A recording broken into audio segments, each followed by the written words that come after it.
श्री स्वामी समर्थ माऊली. ह्या 24 तारखेला Ranji trophy start झाली. जम्मू काश्मीर आणि कर्नाटक याच्यामध्ये जम्मू काश्मीरनं 584 पहिल्या फर्स्ट इनिंग मध्ये रन केले, सेकंड इनिंग मध्ये 342 रन केले.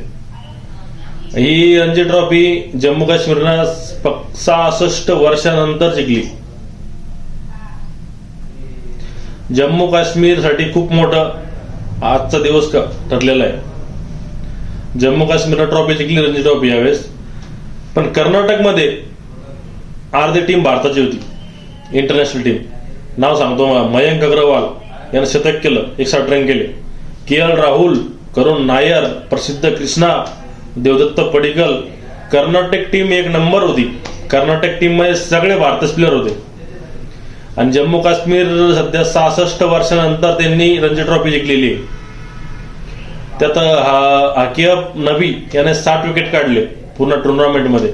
त्याला भारतात चान्स भेटला पाहिजे भारतामध्ये खेळायला. 24 तारखेपासून मॅच चालू होती आणि जम्मू काश्मीरनं 584 रन केले, पण कर्नाटक 293 मध्ये ऑल आउट झाली.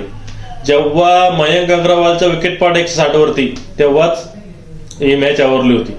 नंतर विकेट पडले. या मॅच मध्ये खूप मोठमोठे प्लेयर होते. के.एल. राहुल होता, करुण नायर होता, प्रसिद्ध कृष्णा होता, देवदत्त पडिक्कल होता. पण कर्नाटक टीम हारलीच होता.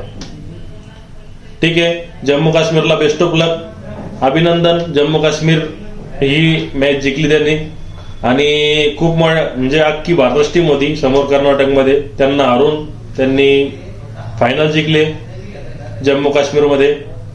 खूप छान वाटलं. Best of luck.